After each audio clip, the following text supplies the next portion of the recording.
একটু ধরেন তো, একটু ধরেন, আমি একটু ওখানে যাই, একটু ধরেন।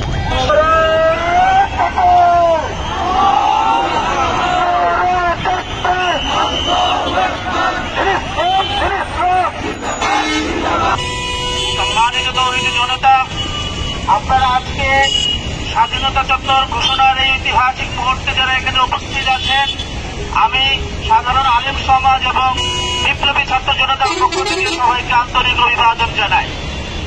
আজকের এই ঐতিহাসিক মুহূর্তে আমরা এই ঘোষণা করেছি। আমরা মনে করি দেশবাসী আমাদের এই ঘোষণাকে আনন্দ চিত্তে গ্রহণ করবে এবং ইনশাআল্লাহ এখন থেকে আমরা এই চত্বরের নাম স্বাধীনতা চত্বর হিসেবে সবাই মেনে নেব ইনশাআল্লাহ। যারা এর আশেপাশে আছেন তারা অবশ্যই দেখবেন এই স্থপতির ওপর যেন কোনো হামলা ধ্বংস না হয় এবং এই স্বাধীনতা আমাদেরকে রক্ষা করতে হবে। স্বাধীনতার চাইতে স্বাধীনতা রক্ষা করা জরুরি। আসলে জীবনে আপনাদেরকে ধন্যবাদ দিব যে জানি না যে আমাদের ছাত্র জনতার সাথে আপনারা একতাবোধ হয়ে আমাদের সামনে আন্দোলনে নেমেছিলেন।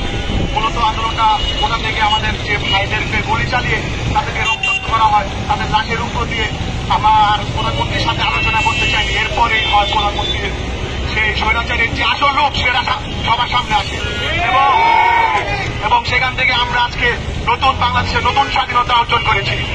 1971 সালে পাকিস্তানের সাথে যুদ্ধ করে আমরা আমাদের সার্বভৌমত্ব এনেছি এবং সেই সার্বভৌমত্ব রক্ষা করার জন্য আবার নতুন করে যুদ্ধ করেছি। সুতরাং আমরা সবাইকে বলতে চাই আমরা সকল ছাত্র জনতা একত্রে আছি এবং থাকবো ইনশাআল্লাহ।